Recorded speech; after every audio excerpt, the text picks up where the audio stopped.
in as we wait here for Connor.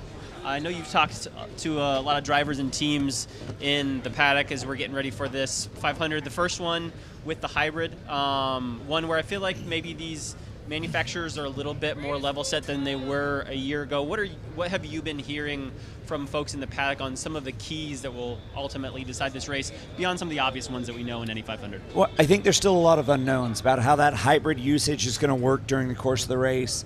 I think it's a lot busier for these drivers in the cockpit, especially busier than any 500 I drove, because they're charging or regenerating and deploying the hybrid multiple times a lap. Sometimes even in the short shoots thinking, oh, I might have to lift in 2, so they deploy it from 1 to 2.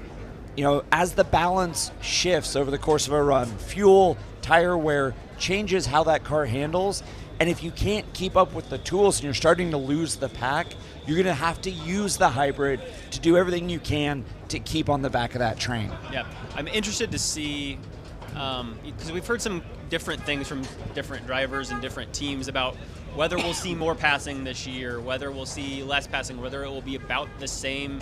I feel like the best way that a couple drivers have explained it to me is, I don't know that you're going to see passing because of the hybrid, but almost because it is there and because it makes the car more difficult to drive in some respects. We saw 5 crashes in the span of 3 days, admittedly, as folks were getting ready for qualifying and were more on the edge than they will be today. But I kind of envision a car that is more difficult to drive, is easier to make a mistake with, and so therein lies maybe the opportunities for some more passing than what we've even seen in the last couple of years. And I think with the atmospheric conditions today, it's much cooler than it's been, cooler than a lot of 500s in recent years. Last year, after the rain, obviously, it was cooler, but still, the fact that the air is so crisp will lead to a really fast 500.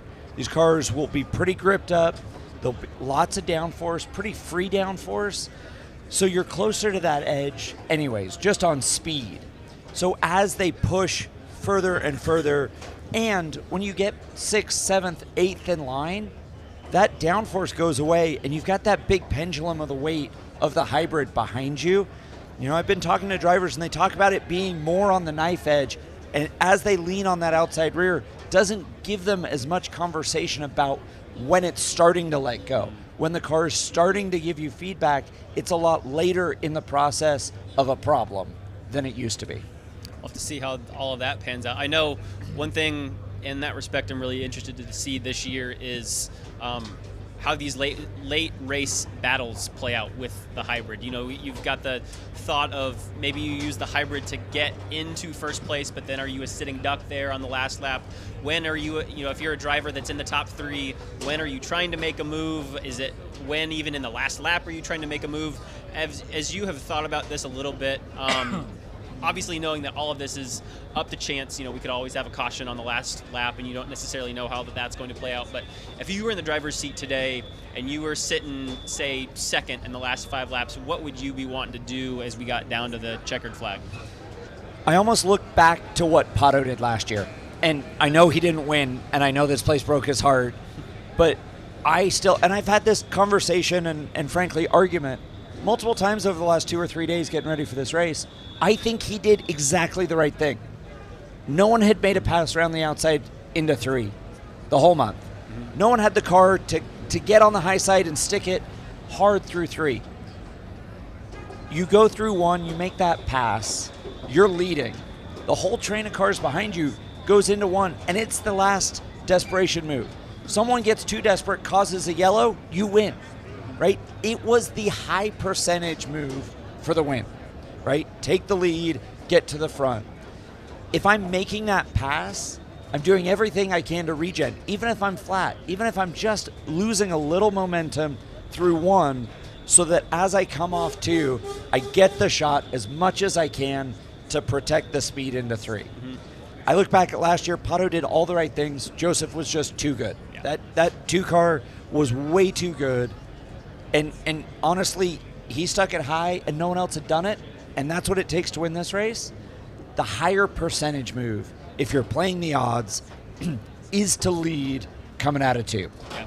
I wonder too if if you're in that second place spot, let's say both drivers have their hybrids charged all the way up. If you could just even use the draft to take the lead and then still have that hybrid boost, and so you've got the opportunity to use it to defend in some way if you're in first, if someone tries that Joseph Newgarden type move around the outside in 3. I don't know if that would work, if that's enough to make a solid defense if someone tries that, but in theory, at least as I'm thinking of it, it seems like that could be a possibility too. Well, I think here in about 8 hours we'll know the answer to that.